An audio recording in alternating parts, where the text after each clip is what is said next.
ओम शांति।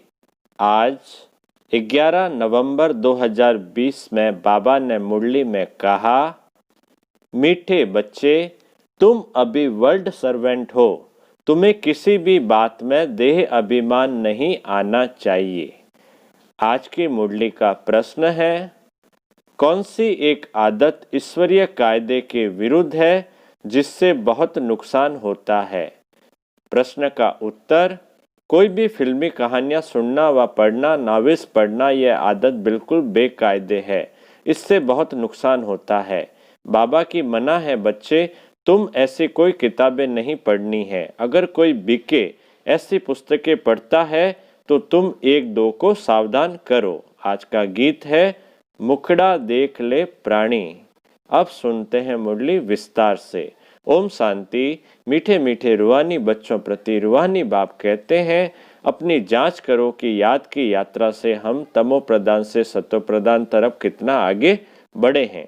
क्योंकि जितना जितना याद करेंगे उतना पाप करते जाएंगे। अब ये अक्सर कहाँ कोई शास्त्र आदि में लिखे हुए हैं, क्योंकि जिसने धर्म स्थापन किया उसने जो समझाया उसके शास्त्र बने हुए हैं, जो फिर बैठ पढ़ते हैं, पुस्तक की पूजा करते हैं।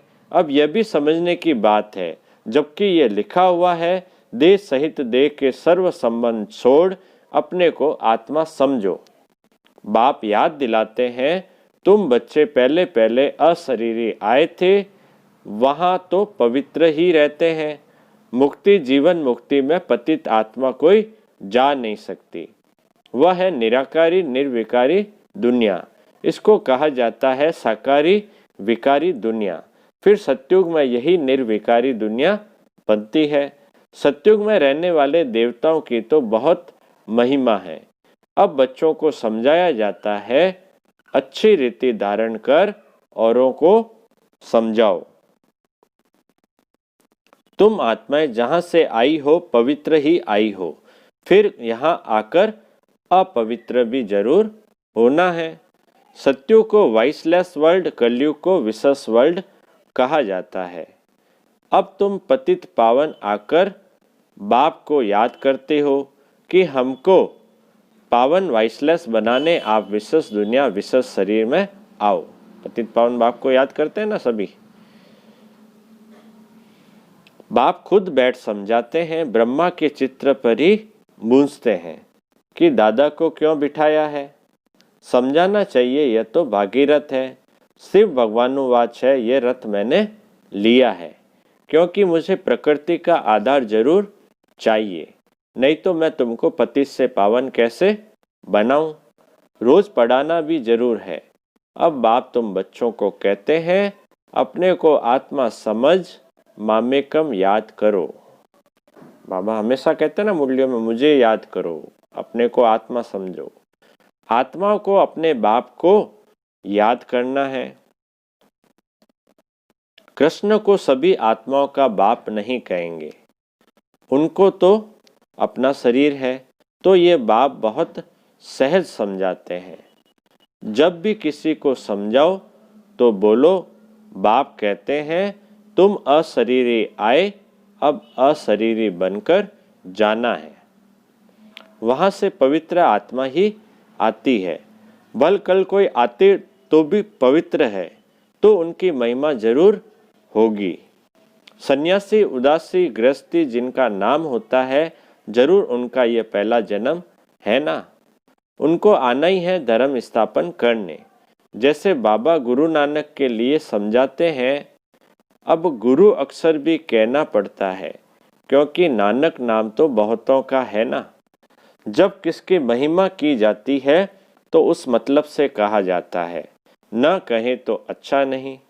वास्तव में बच्चों को समझाया है, गुरु कोई भी है नहीं सिवाय एक के। कौन? शिव बाबा, जिसके नाम पर ही गाते हैं, सत्य गुरु अकाल, वह अकाल मूर्त है, अर्थात जिसको काल न खाए, वह है आत्मा। तब यह कहानियां आदि बैठ बनाई हैं। फिल्मी कहानियों की किताब, नॉवेल्स आदि भी बहुत पढ़ते हैं। बाबा बच्चों को खबरदार करते हैं, कभी भी कोई नॉवेल आदि नहीं पढ़ना है। कोई कोई को आदत होती है, यहाँ तो तुम सौभाग्यशाली बनते हो। कोई बीके भी नॉवेल्स पढ़ते हैं। इसलिए बाबा सब बच्चों को कहते हैं, कभी भी किसको नॉवेल पढ़ता देखो तो झट उठाकर फाड़ दो। इसमें डरना नहीं है। हमको कोई श्राप न दे व गुस्से न हो, ऐसी कोई बात नहीं। तुम्हारा काम है एक दो को सावधान करना। फिल्म की कहानियां सुनना या पढ़ना बेकायदे है। बेकायदे कोई चलन है तो झट रिपोर्ट करनी चाहिए, नहीं तो सुधरेंगे कैसे? अपना नुकसान करते रहेंगे। खुद में ही योग बल नहीं होगा तो यहाँ क्या बैठ सिखलाएंगे? बाबा की मना है। अगर फिर ऐसा काम करेंगे तो अंदर दिल जरूर खाती रहेगी।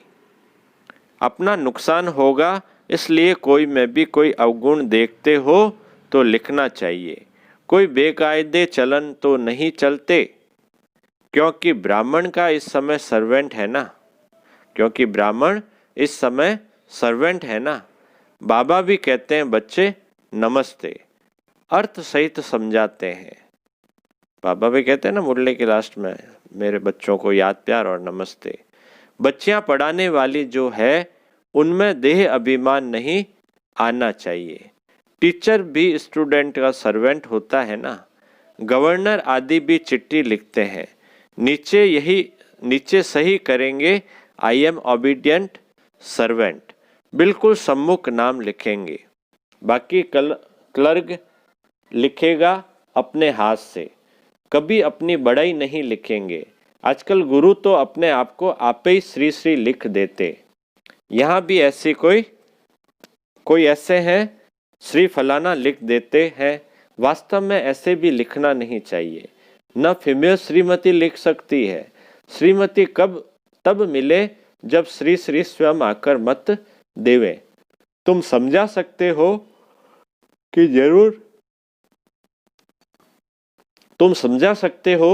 जरूर कोई की मत से यह देवता बने हैं।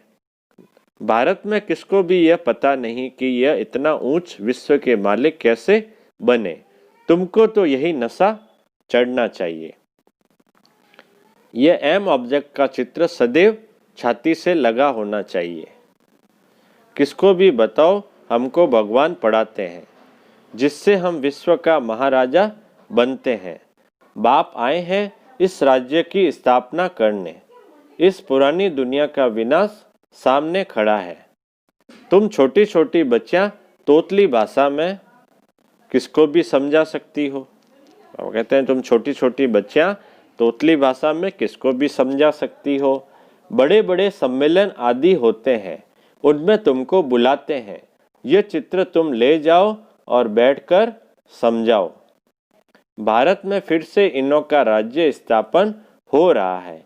कहाँ भी भरी सभा में तुम समझा सकते हो। सारा दिन सर्विस का ही नशा रहना चाहिए। भारत में इनका राज्य स्थापन हो रहा है। बाबा हमको राजयोग सिखला रहे हैं। शिव भगवानुवाच है, बच्चों तुम अपने को आत्मा समझ मुझे याद करो, जो तुम यह बन जाएंगे। 21 पीढ़ी के लिए देवी गुण भी धारण करने हैं। अभी तो सबके आसुरी गुण हैं। श्रेष्ठ बनाने वाला तो एक ही श्री श्री शिव बाबा है। वही ऊंचते ऊंच बाप हमको पढ़ाते हैं। शिव भगवानुवाच मन मना भाव। भागीरथ तो मशहूर है। भागीरथ को ही ब्रह्मा कहा जाता है, जिसको महावीर भी कहते हैं। यहाँ देलवाड़ा मंदिर में बैठे हुए हैं ना, जैनी आदि जो मंदिर बनाने वाले हैं, वह कोई भी जानते थोड़ी हैं। तुम छोटी छोटी बच्चियां कोई से भी विजिट ले सकती हो। अभी तुम बहुत श्रेष्ठ बन रहे हो।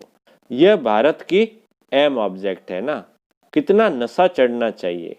यहाँ बाबा अच्छी रीति नशा चढ़ाते हैं।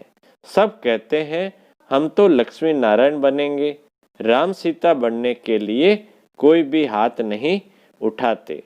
अभी तो तुम हो अहिंसक क्षत्रिय। तुम अहिंसक क्षत्रियों को कोई भी नहीं जानते, यह तुम अभी समझते हो। गीता में भी अक्सर है मन मना भव। अपने को आत्मा समझो, यह तो समझने की बात है ना, और कोई भी समझ नहीं सकते। बाप बैठ बच्चों को शिक्षा देते हैं, बच्चे आत्म अभिमानी बनो। यह आदत तुम्हारी फिर 21 जन्म के लिए चलती है। तुमको शिक्षा मिलती ही है 21 जन्मों के लिए। बाबा घड़ी घड़ी मूल बात समझाते हैं, अपने को आत्मा समझकर बैठो। परमात्मा बाप हम आत्माओं को बैठ समझाते हैं। तुम घड़ी घड़ी देह अभिमान में आ जाते हो, फिर घर बार आदि याद आ जाता है। यह होता है भक्ति मार्ग में भी। भक्ति करते करते बुद्धि और तरफ चली जाती है।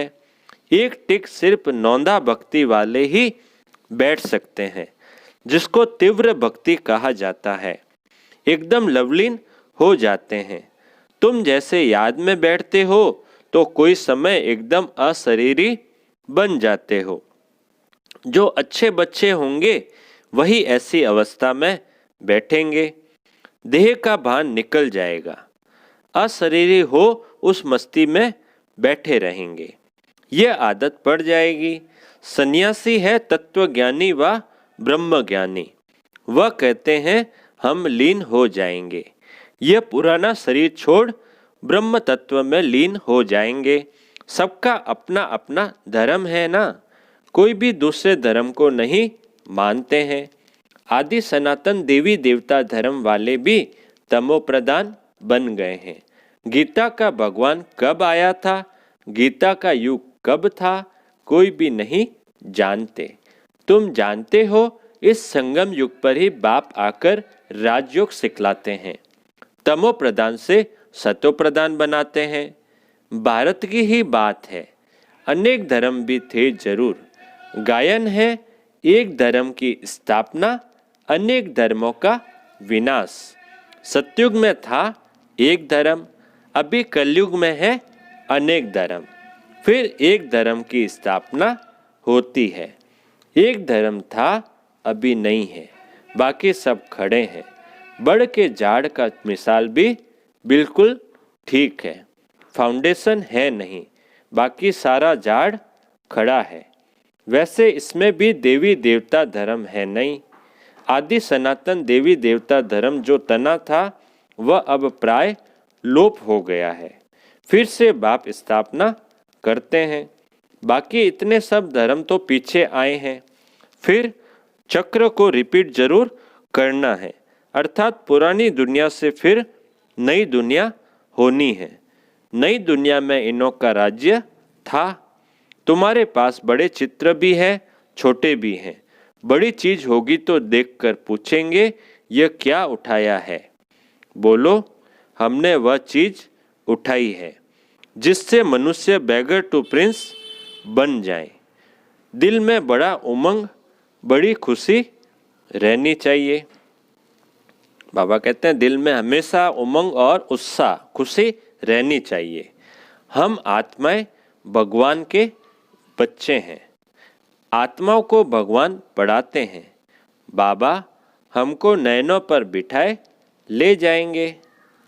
बाबा ले जाएंगे ना। इस छीछी दुनिया में तो हमको रहने का नहीं है। आगे चल त्राई त्राई करेंगे। बात मत पूछो। करोड़ों मनुष्य मरते हैं, यह तो तुम बच्चों की बुद्धि में है। हम इन आँखों से जो देखते हैं वह कुछ भी रहना नहीं है। बाबा कहते हैं अभी जो देख रहे हैं लास्ट में सब खल्लास हो जाएगा, कुछ भी नहीं रहना है। यहाँ तो मनुष्य है कांटो मिसल, सतयुग है फूलों का बगीचा। फिर हमारे नयन ही ठंडे हो जाएंगे। बगीचे में जाने से नयन ठंडे शीतल हो जाते हैं ना। बाबा कहते हैं बगीचे में जब जाते हैं तो नयन ठंडे और शीतल हो जाते हैं। तो तुम अभी पद्मा पदम भाग्यशाली बन रहे हो। ब्राह्मण जो बनते हैं उनके पांव में पद्म है, तुम बच्चों को समझाना चाहिए हम ये राज्य स्थापन कर रहे हैं, इसलिए बाबा ने बैच बनवाए हैं। सफेद सफेद साड़ी पहनी हुई हो, बैच लगा हो, इससे स्वतः सेवा होती रहेगी। दीदियों को देखते हैं ना हम, कितने आकर्षित होते हैं, कई उनके सफेद साड़ी बैच लगा हुआ होता है तो पूछते हैं आप कहाँ से हो।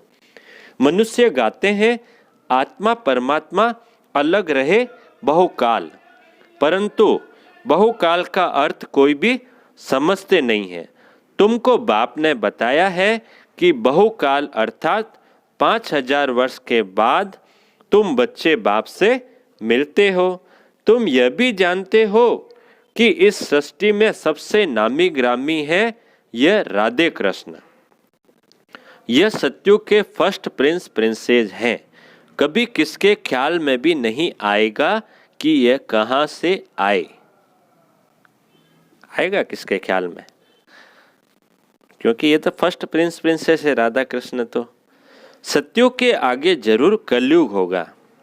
सत्युग के बाद कलयुग आता है ना। तो उन्होंने क्या कर्म किए जो विश्व के मालिक बने। तो सबके मन में उठेगा कि उन्होंने ऐसा क्या कर्म किया जो वो विश्व के मालिक बने। भारतवासी कोई इन्हों को विश्व का मालिक नहीं समझते हैं। इनका जब राज्य था तो भारत में और कोई धर्म था नहीं। उस समय तो आदि सनातन देवी देवता धर्म थे। अभी तुम बच्चे जानते हो बाप हमको राजयोग सिखा रहे हैं। हमारी एम ऑब्जेक्ट यह है। भल मंदिरों में उन्हों के चित्र आदि है, परंतु यह थोड़ी समझते हैं कि इस समय यह स्थापना हो रही है। तुम्हारे में भी नंबरवार समझते हैं, कोई तो बिल्कुल ही भूल जाते हैं। चलन ऐसी होती है जैसे पहले थी। यहाँ समझते तो बहुत अच्छा है, यहाँ से बाहर निकले खलास। सर्विस का शौक रहना चाहिए। सबको ये पैगाम देना है, सबको ये पैगाम देने की युक्ति रचें। मेहनत करनी है, नशे से बताना चाहिए। शिव बाबा कहते हैं मुझे याद करो तो पाप मिट जाएंगे। हम एक शिव बाबा के सिवाय और किसको याद नहीं करते हैं। अच्छा बाप दादा बोले मीठे मीठे सिक्की लदे बच्चों प्रति माता पिता बाप दादा का याद प्यार और गुड मॉर्निंग। रूहानी बाप की रूहानी बच्चों को नमस्ते। हम रूहानी बच्चों की रूहानी बाप दादा को याद प्यार गुड मॉर्निंग और नमस्ते।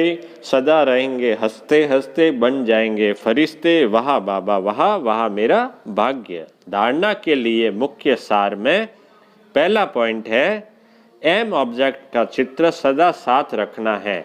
नशा रहे कि अभी हम श्रीमत पर विश्व का मालिक बन रहे हैं। हम ऐसे फूलों के बगीचे में जाते हैं जहां हमारे नयन ही शीतल हो जाएंगे। दूसरा पॉइंट सर्विस का बहुत बहुत शौक रखना है। बड़े दिल व उमंग से बड़े बड़े चित्रों पर सर्विस करनी है। बेगर टू प्रिंस बनाना है। मीठे बाबा का मीठा वरदान।